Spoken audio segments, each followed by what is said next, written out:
premier mot qui me vient à l'esprit, c'est ému, accomplissement et en cohérence avec un objectif personnel là, que je m'étais fixé.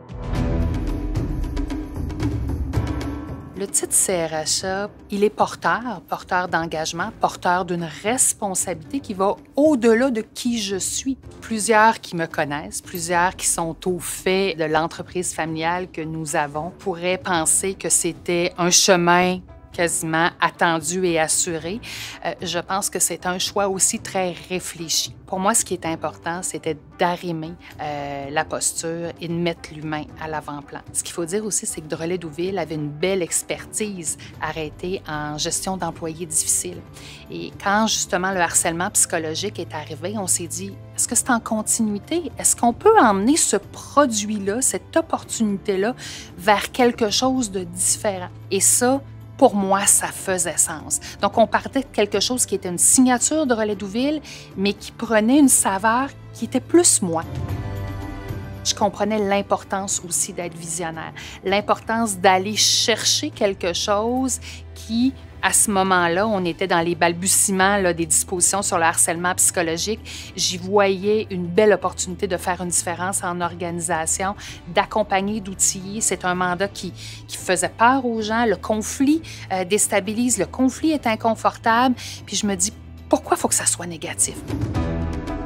Le titre ECH a aussi été quelque chose qui m'a parlé, qui me porte encore. On est dans un champ de pratique qui est l'enquête en matière de harcèlement pour lequel on a un cadre réglementaire qui, effectivement, est très lourd. Puis on voulait être sûr que tous nos professionnels puissent exercer cette responsabilité-là en toute connaissance de cause, mais de mesurer la portée que ça pouvait avoir. Toutes les décisions qui en découlent ne sont pas que peu significatives.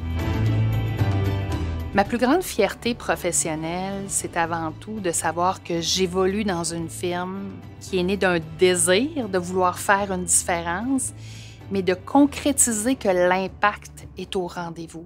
Hier, mais aujourd'hui encore. J'ai été longtemps la fille d'eux quand j'arrivais à l'ordre. Et le petit clin d'œil où quand je me promène avec ma mère, elle est la mère d'eux. Maintenant, je me dis, bon, ben mission accomplie. Voir ce projet familial-là migrer vers une deuxième génération, c'est synonyme de fierté, d'une belle réussite. Le principal apprentissage que mon parcours m'a amené, c'est de constater l'importance de la cohérence, de la rigueur et de la constance dans nos actions.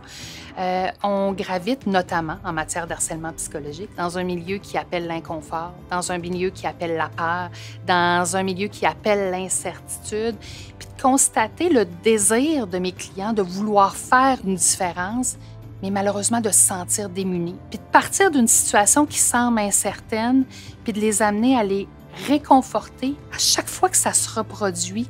Ça vient tout simplement concrétiser que le choix professionnel est à la bonne place. Qu'est-ce que j'aimerais dire à la communauté CRHA-CRIA? C'est l'importance de soutenir notre relève.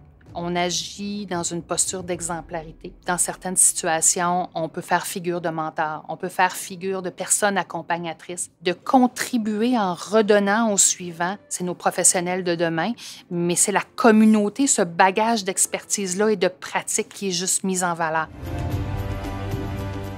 Mon souhait pour l'avenir de la profession, c'est ne pas se satisfaire du statu quo.